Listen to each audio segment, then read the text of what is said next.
حضرت ابو بکر صدیق رضی اللہ تعالی عنہ فرماتے ہیں کہ صدقہ فقیر کے سامنے عاجزی سے باادب پیش کر، کیونکہ خوش دلی سے صدقہ دینا قبولیت کا نشان ہے۔ نہیں حاصل ہوتی دولت ساتھ آرزو کے، نہیں حاصل ہوتی جوانی ساتھ خضاب کے، نہیں حاصل ہوتی صحت ساتھ دعاؤں کے۔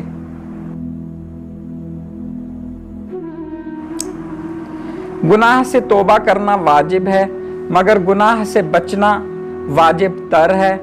مجھے نئے کپڑوں میں دفن نہ کیا جائے، نئے کپڑوں کے زیادہ مستحق وہ ہیں جو زندہ اور برہنہ ہیں۔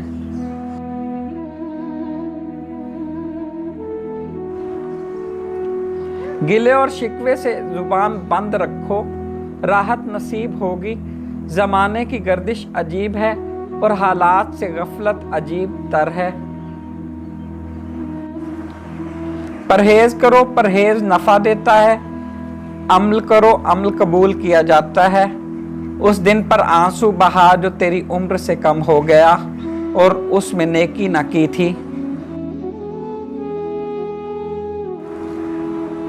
تمہیں اس دن پر رونا چاہیے جو تم نے نیکی کے بغیر گزار دیا۔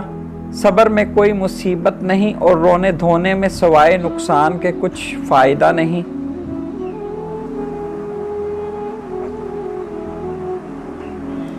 کسی عورت یا بچہ یا اپاہج کو قتل مت کرنا، درخت میوہ دار کو مت کاٹنا، فضول خرچی کرنا نہ بخل۔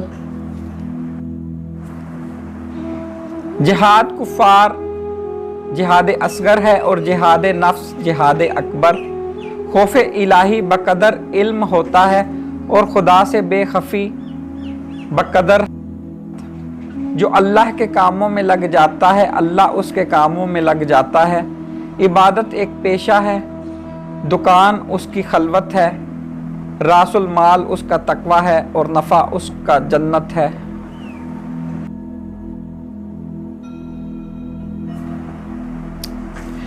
توبہ بوڑھے سے خوب اور جوانوں سے خوب تر ہے۔ بخشش کرنا امیر سے خوب ہے لیکن محتاج سے خوب تر ہے۔ گناہ جوان کا بھی اگرچہ بد ہے لیکن بوڑھے سے بد تر ہے۔ مشغول ہونا ساتھ دینا کہ جاہل کا بد ہے لیکن عالم کا بد تر ہے۔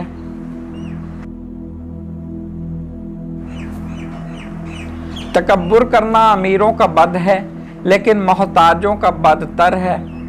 تواضع غریبوں سے خوب ہے لیکن امیروں سے خوب تر ہے۔ پورا کرتا ہے نماز کو سجدہ سہو، پورا کرتا ہے روزہ کو سجدہ فطر، پورا کرتا ہے حج کو فدیہ اور پورا کرتا ہے ایمان کو جہاد۔ جسے رونے کی طاقت نہ ہو وہ رونے والوں پر رحم ہی کیا کرے۔ زبان کو شکوہ سے روک، خوشی کی زندگی عطا ہوگی۔ ہرگز کوئی شخص موت کی تمنا نہیں کرے گا سوائے اس کے جس کو اپنے عمل پر وثوق ہوگا۔ مسئول پر سائل کا حق واجب ہے اور عمدہ جواب حسن اخلاق ہے۔ خلقت سے تکلیف دور کر کے اٹھا لینا حقیقی سخاوت ہے۔ تو دنیا میں رہنے کے سامانوں میں لگا ہے اور دنیا تجھے اپنے سے نکالنے میں سرگرم ہے۔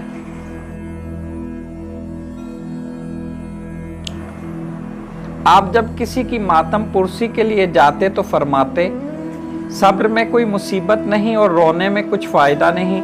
رسول خدا صلی اللہ علیہ وآلہ وسلم کی وفات کو یاد کرو تو تم کو اپنی مصیبت بہت کم معلوم ہوگی۔